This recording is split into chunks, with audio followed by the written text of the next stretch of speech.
Hello everybody, welcome back to the channel. My name is Repeat Ron, and today we're going to be doing another Deep Rock Galactic tier list. This one about the beers, this one about the craftable beers. We've already talked about the dailies and listed them. The craftable beers don't really give you any sort of advantage in game, besides getting you more or less drunk and having some odd effects happen in the game. But they're pretty much all just for fun. They are mostly neglectable in terms of actual gameplay to affecting your missions. Assuming you don't drink too much and get just blackout drunk before you start a mission and then you're drunk for the entire mission. So our very first craftable beer here is Arkan Stout.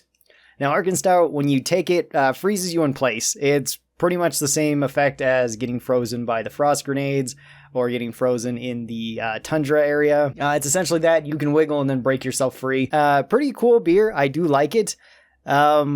Not really much to it, but I do just kind of like the freezing effect, and I'd probably put the Arkan Stout somewhere into A tier. The Arkan Stout is also very low in alcohol content at only 10%, so you're not going to get drunk on it, assuming you don't drink like 8 of these or so. You should be fine then. I'm also going to be judging these based off of the cup and the foam on them, and I'll have a video here showing you guys the effects of them. Blackout Lager makes it so it darkens your screen when you drink it, and you start seeing ghosts. It looks pretty cool just from the actual beer itself. I like the way that it looks. Having the ghost vision is really cool too. I do like seeing that. I like kind of the creepy ambient music that comes along with it as well. This does actually have a pretty high alcohol content at 46%. So drinking a couple of these, you will pass out. And drinking like 2 of these before you go on a mission, you're going to be extremely staggering around. Blackout is probably one of my more favorite beers. I do like the way that it looks, and I'd probably put this one up into S tier. All right, up next we have Blackout Stout. Blackout makes it so you increase your drunkenness to the maximum.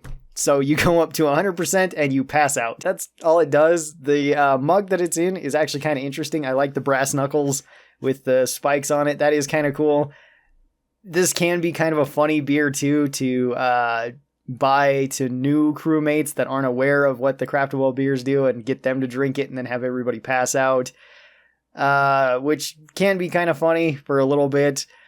Not one of my favorites though. It's just kind of an okay beer, and I think it goes into like C tier. Up next we have the Black Reach Blondie. Well, first up, the cup and the beer itself looks absolutely amazing.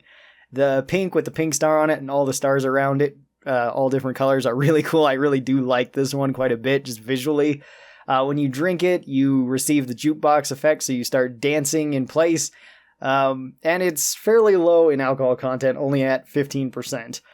It's a cool one. I do like it. It's one of the better ones, I would say, and I'd probably put it up into high A tier. I really like this one. Maybe not as much as I like the Black Lock, but Blondie's pretty good. Up next, we have Burning Love. When you drink this, you catch on fire. This one is pretty cool looking too. I like the cup. I like the actual flames coming off of it. I really do like all of that. Visually, it looks really cool. Catching yourself on fire is kind of okay. There's nothing really wrong with it. It's got a pretty low alcohol content too, at only 17%. I think Burning Love is probably going to go to B tier. I don't think it's as cool as the Frozen one. It looks about as cool as that one, but I think I like the Frozen effect better. So I'm going to put the Burning Love into B tier. All right, after this, we've got Flintlocks Delight. Flintlocks Delight looks really cool. I like the actual flintlock pistol on the gun, or on the mug itself. I do think that is really cool looking. I like the color of the foam to it. That looks really nice. The colors are just pretty good of orange and green. And then once you drink this, it will start making you randomly explode. If you combine this with low gravity in the area, at base, you will just start flying all over the place, and it is one of the funnest beers in the entire game, I would say. Does have a strong alcohol content of 20%, so you will get drunk if you keep drinking these things.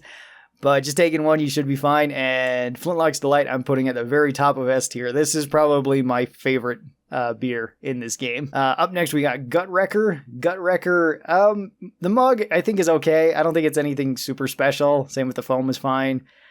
This one makes it so the player has a loud burp and has their screen shake when you drink it.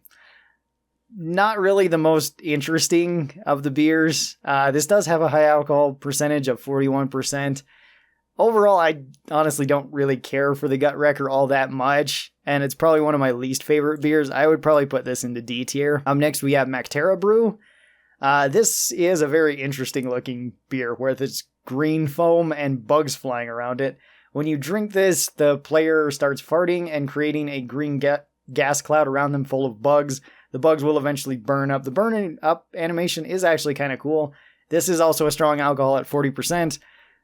This one I don't really care for either. It's not one of my favorites. It's probably on the same level as like Gut Wrecker. I think it's above Gut Wrecker because at least you do have the visuals. The visuals are nice to it. I like that about it. Everything else I don't really care for though. Up next we have Malt Rockbearer. This makes it so you grow in size, so you become considerably larger for a short duration before you shrink back down to normal, which is kind of cool. I do like that aspect to it, and the alcohol itself looks pretty cool. I like the foam design in it, so I think I'd put this one probably into B tier as well. It's a decent one. Then we've got Seasoned Moonrider. This makes it so players receive reduced gravity. I do like the mug. I think it looks really good. Everything about it is pretty nice, and the low gravity can be pretty cool. This one, I believe, does have a bug with it, though, where you can sometimes get low gravity once you're going into a mission and keep it. You can also have a low gravity bug where you just don't really have gravity inside of the main base, where you can still run and move at normal speed. But if you go to jump, you'll just start flying up rapidly as if the gravity was turned off. So this one is kind of buggy, but I do like it. I would put the Seasoned Moonrider probably into low A tier. All right, up next is Smart Stout.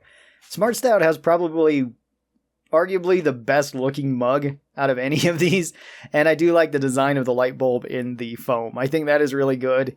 It unfortunately doesn't have an amazing effect though, where it just makes the dwarf temporarily smarter or talk like a scientist for a short duration, which can be kind of funny, but it's mostly like the mug that's carrying it in my opinion. This is a strong beer, 24%. I would probably put the Smart Stout at the top of B tier, just for the mug alone, really. All right, and then we have Underhill Deluxe. This makes it so you shrink in size. So this is the opposite of the Rockbearer.